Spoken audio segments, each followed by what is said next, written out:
Sejam todos bem-vindos à nossa palestra. Que Jesus nos abençoe, nos ilumine, que Ele abençoe a cada um que estiver ouvindo, mesmo aqueles que não estiverem ouvindo. Que Ele possa abraçar a todos e caminhar juntos na nossa caminhada de redenção. Nossa palestra tem como tema: se alguém te ferir na face direita, e o amor fraterno. Nós começamos então aí pela se te ferirem na face direita. É um texto tirado do capítulo 12 do livro do Evangelho segundo o Espiritismo e no item 7, onde Mateus escreve, no capítulo 5, 38 a 42. Vós tendes ouvido o que se disse, olho por olho e dente por dente. Eu, porém, digo-vos que não resistais ao mal. Mas, se alguém te ferir na face direita, oferece-lhe também a outra. E ao que demandar-te em juízo e tirar-te a túnica, larga-lhe também a capa. E se alguém te obrigar a ir carregado 1000 passos, vai com ele ainda mais outros 2000. Dá a quem te pede. Não volte as costas ao que deseja que lhe emprestes. O que Jesus quer dizer por isso? Vamos lembrar um pouco o que foi o caminho da humanidade para Deus. Nos povos antigos, na lei mosaica, a lei era olho por olho, dente por dente. Ou seja, revidar a cada ato, a cada ofensa que te fizerem. Da mesma maneira que seria também revidar ao amor que tem por ti. Então, nesse olho por dente por dente, é a lei dura, a lei de que se faça a justiça. É uma lei de justiça. Mas Jesus veio nos pregar a lei do amor, superando a lei da justiça, superando a lei mosaica. Quando ele diz, dá a quem te pede, e não voltes ao que deseja que lhe e não voltes as costas ao que deseja que lhe emprestes. O que significa isto? Isto significa que devemos resistir ao mal. Mas o que é resistir ao mal? Resistir ao mal não significa ir contra ele, no esforço de combatê-lo, usando da mesma vibração, usando da mesma violência, usando das mesmas armas com que te feriram. Não. O que Jesus nos pede é que não hajamos com o olho dente por dente. Mesmo aqueles que hoje seguem Jesus, certo? Tem grande dificuldade de aceitar essa postura moral. A postura de dar a quem te pede e que não voltemos as costas aos que desejam que lhe emprestemos. Certo? Nós, cristãos, ainda temos grande dificuldade nesse ponto. E isso significa que nós não podemos revidar com a mesma força. A grande maioria dos homens, certo, tem dificuldade disso. Nós todos, eu, cada um de nós, temos essas dificuldades. Agora, na medida que nós tomamos a postura de enxergar a imortalidade do espírito, quando nós compreendermos que o espírito é um ser imortal, aquilo que nós temos aqui de físico é apenas uma roupa emprestada por Deus, na verdade, que morre, que desaparece, e o espírito sai dessa roupa, vai para o espaço, volta, toma outra roupa diferente em outra encarnação, certo? Aí nós vemos o quê? O espírito vai progredindo, vai se desenvolvendo, pouco a pouco, tomando novas roupagens, certo? E à medida que nós vamos nos modificando, nós vamos evoluindo, nós vamos tomando outras roupagens, nós vamos desenvolvendo também nossa mente, nossa capacidade. Nós saímos daquela violência com que nós vivemos como seres primitivos para chegarmos aos seres mais racionais, aonde nós temos a possibilidade de descobrir o amor. É a hora que a gente entende esse amor, certo? A hora que a gente entende que o espírito é imortal. Aí nós vamos descobrir o amor. Como? Nós cristãos, através de Jesus. Esse é o verdadeiro amor. É o amor que não se restringe àquela visão simples de amor que nós temos entre namorado, namorada, pai, filho, marido, mulher. Não. É o amor fraterno. É o amor de toda a humanidade. Esse amor é que nós temos que envolver. O amor fraterno. Assim, não podemos tomar ao pé da letra a frase de Jesus: se alguém te ferir na face direita, oferecei-lhe também a outra. Por quê? Porque, na verdade, se nós nos atermos apenas a esta frase, a espírito da letra, certo? Isso condenaria qualquer repressão. Nós não poderíamos agir, nós deveríamos deixar o mal se desenvolver e nós deveríamos se expandir, certo? Na inércia, sem fazermos nada. Só que nós não podemos fazer inércia, certo? Por quê? Jesus, quando disse que dá a quem te pede, ele não proibiu o direito de defesa a quem é ofendido.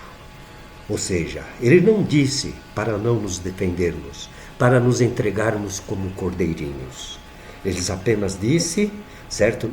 Dá a quem te pede e não volta as costas àquele que te pede emprestado. Correto? Porque se nós fôssemos tomar ao pé da letra, certo? A defesa, nós estaríamos sendo masoquistas, certo? E indivíduo lesado, uma vez que a gente der a permissão, ele continuaria a fazer o mal. Jesus não condenou a vingança, não condenou a defesa. O que Jesus condenou foi a vingança. A vingança, o querer revidar com as mesmas armas, no mesmo tom, na mesma força, isso se não aumentarmos ainda a força. Certo? Então a gente quer, na verdade, vingança. Isso seria vingar-se. E Jesus não quer a vingança. Vingança não é um termo que entra no vocabulário de Jesus. A vingança é o termo oposto ao amor ao nosso próximo. A gente vinga querendo ressarcir-se daquele mal que nós achamos que os outros nos causaram.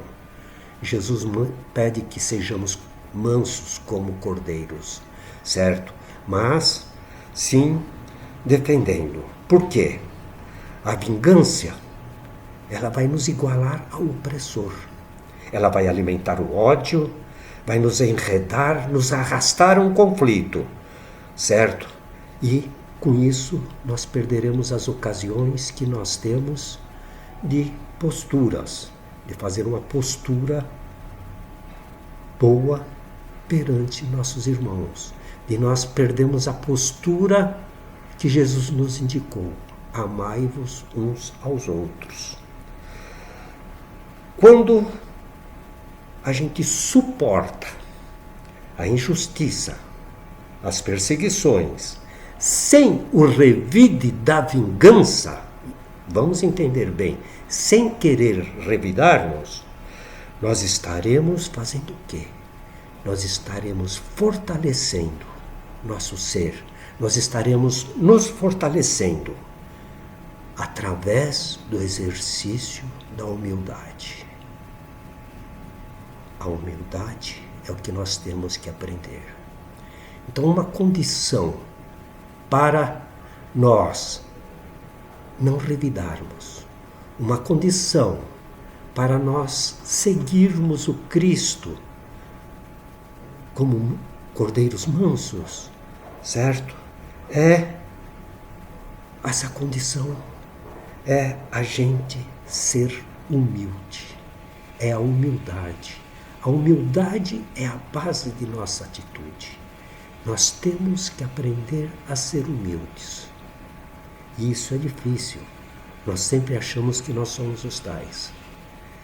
Mas na medida que nós desenvolvemos o autoconhecimento, na medida em que nós desenvolvemos o conhecermos a nós mesmos internamente, nós vamos conseguir detectar nossos pontos egóicos, nosso egoísmo, nós vamos conseguir anular aquilo de negativo que temos dentro de nós para desenvolvermos os pontos positivos. E o ponto máximo que nós devemos atingir é a humildade.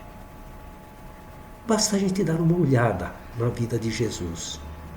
Qual é a grande característica da vida de Jesus? É a humildade. Ele reunia em torno de si aquela multidão, os estropiados, aqueles que estavam doentes. Era aquela turma toda necessitada, certo? E Jesus não se impunha como um ser superior a eles. Não, pelo contrário.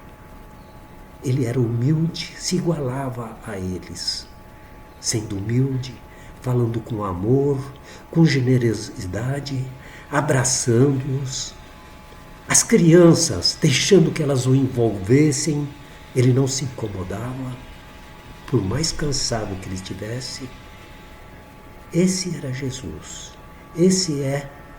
Essa é a expressão da humildade. É um Jesus que anda com os pecadores, que anda com as mulheres que eram consideradas de má vida, e ele consegue, através da humildade, de mostrar aquele ser belo que ele é, atraí-las para o seu caminho, fazer com que deixem os caminhos escusos da maldade e o sigam no caminho do bem. Na verdade, grande parte deles, grande maioria, o seguia como discípulos. Assim, certo, quando nós suportamos o insulto, a injustiça e a perseguição sem o revide da vingança, nós estaremos fortalecendo o nosso coração. Nós estaremos fortalecendo a humildade em nós. Nós estaremos desenvolvendo essa virtude suprema. E é exatamente trabalhando a nossa humildade que nós vamos aprender a não levar, a nos afastarmos da lei da justiça, não nos afastarmos. A justiça cabe a Deus, ela será feita. Não precisamos fazê-la com as nossas mãos. Então nós somos dispensados de promover a justiça. Deixa a Deus. E nós vamos fazer o quê? Nós vamos dar a quem nos pede. Nós vamos nos voltarmos para aqueles que nos desejam que lhe emprestemos as coisas, que lhe concedamos as coisas. E nós vamos ter um coração magnânimo de poder atender a qualquer um que nos pede, certo? E é então desta forma que nós vamos desenvolver nossos valores espirituais. nós vamos conseguir colocar-nos acima dos valores materiais, apesar das dificuldades que nós iremos nos encontrar. Não é fácil a gente seguir Jesus. Não é fácil. O caminho dele é um caminho muitas vezes difícil, que exige sacrifícios da gente. Nos dá alegrias, mas também exige sacrifícios. Agora nós temos que ter consciência desses sacrifícios que nós estamos passando, das dificuldades pelas quais nós estamos passando. E com elas no nosso consciente, nós vamos encará-las com serenidade, com humildade, para podermos vencê-las. Nós só iremos vencê-las se tivermos paciência, humildade, tranquilidade e muita fé em Jesus, muita fé no Pai, muita fé em toda a espiritualidade. Vamos, pois, plantar primeiro em nossos corações a sementinha da humildade. Depois vamos cultivá-la, cultivando-a no dia a dia, nas pequenas coisas. Nas grandes coisas, quando a gente percebe, até é fácil.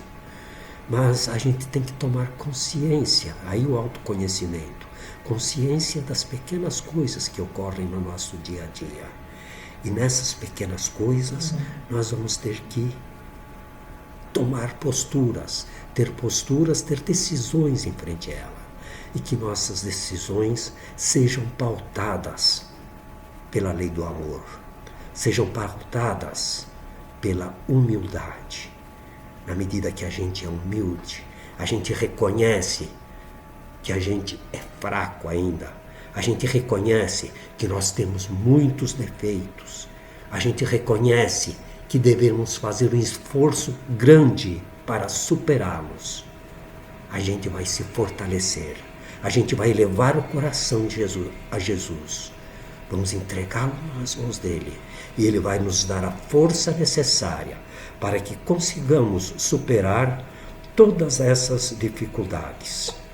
E assim, sempre que nos ferirem na face, nós saberemos não olhar feio, mas sorrirmos e desejarmos o bem da pessoa que nos ofende. Nós vamos aprender a amar o nosso inimigo. Nós vamos aprender a desenvolver o amor fraterno. Amar o pai, a mãe, os amigos, os irmãos, isso é fácil. Agora, amar aquele com que nós cruzamos na rua, aquele pobre, aquele mendigo que a gente procura dar a volta para não encontrar com ele,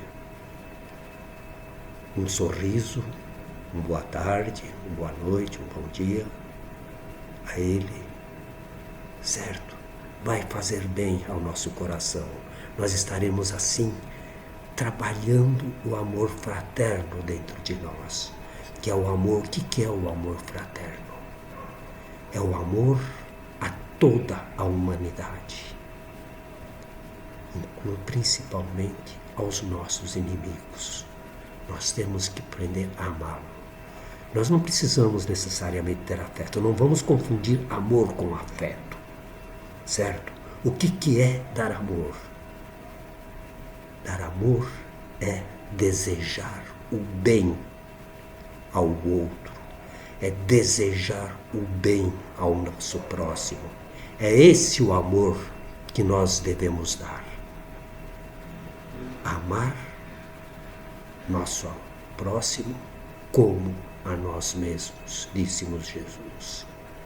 E aí então nós vamos aprender a vivenciar verdadeiramente o amor fraterno.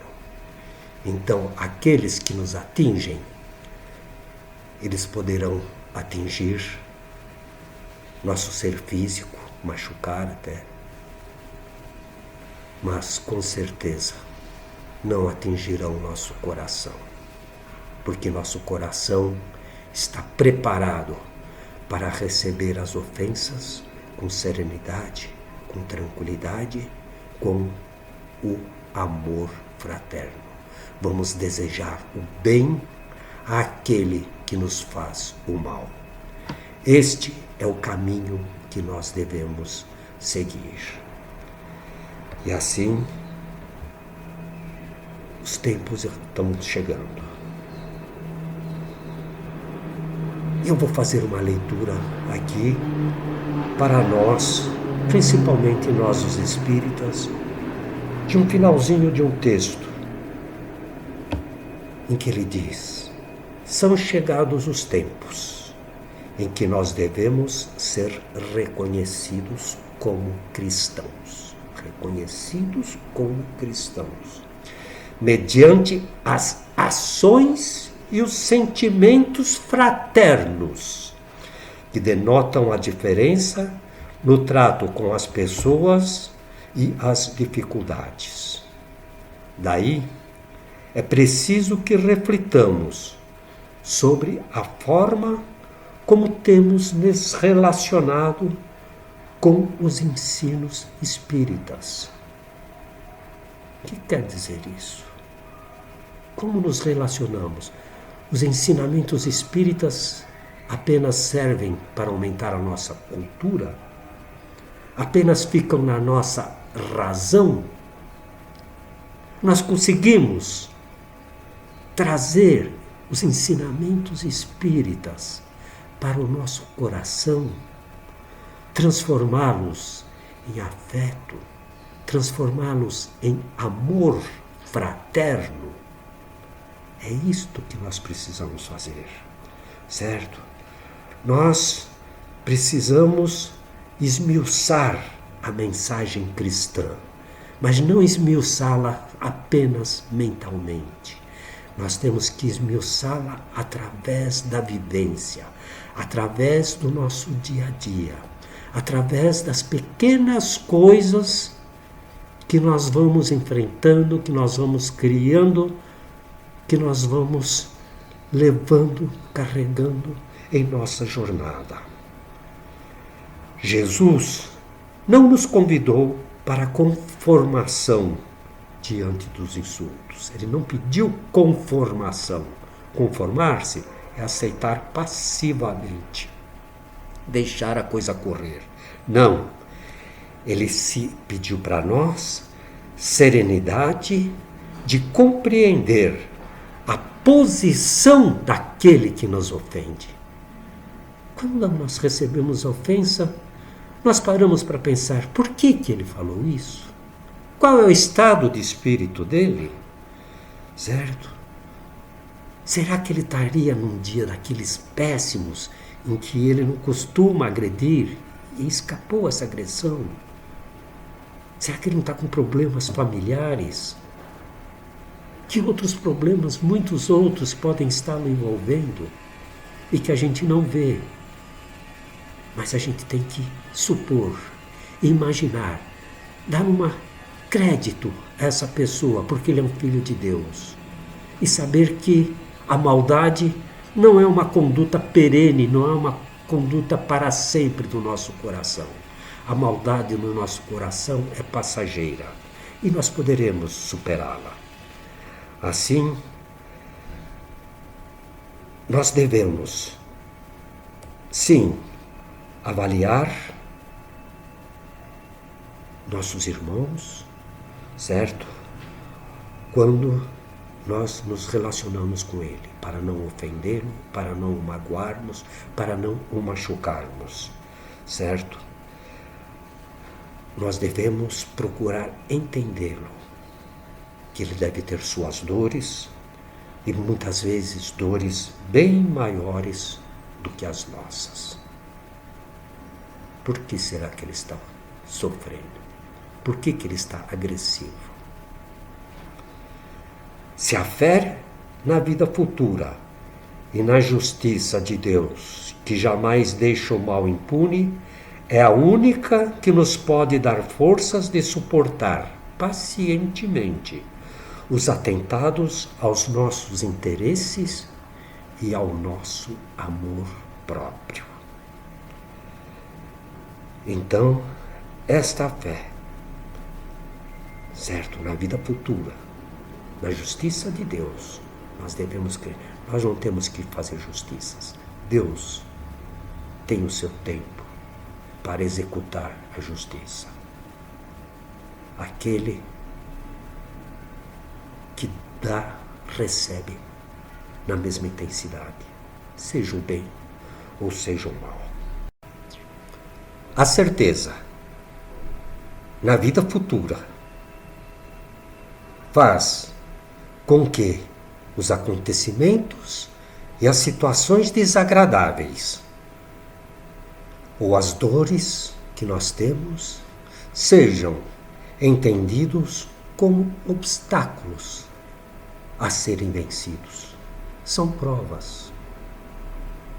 Provas de que nós temos força para continuar na senda do bem. Essa certeza da vida eterna, essa certeza na outra vida que vai dar-nos essa força, que nós temos que desenvolvê-la. E assim, nós devemos lançar nosso olhar para bem diante.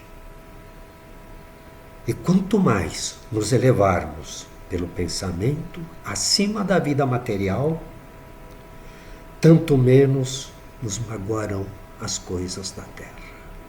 Se nós mantivermos nossos pensamentos, se nós mantivermos uma vida voltada para o bem, para o mais alto, as coisas terrenas, as dificuldades, elas vão tornar-se pequenininhas. Enquanto vivíamos no mal, essas dificuldades eram enormes. Na medida que a gente vive no bem, nós vamos ver que essas dificuldades tornam-se pequenas, tornam-se superáveis. E são essas, o vencermos essas dificuldades, que nos dará condições de crescermos, de evoluirmos, de nos aproximarmos cada vez mais do Pai. Agora, nós aprendemos nesta lição, devemos amar os nossos inimigos. Só conseguiremos amar nossos inimigos se nós aprendermos a caridade. Só a caridade vai fazer com que nós sejamos superiores, no sentido de que conseguimos vencer nossas fraquezas, no sentido de que conseguimos avançar no nosso caminho evolutivo. E assim, é através da caridade, que significa o que é a caridade? O amor e o respeito ao nosso próximo. Vamos aprender a amar, vamos aprender a respeitar aquele que está em volta de nós.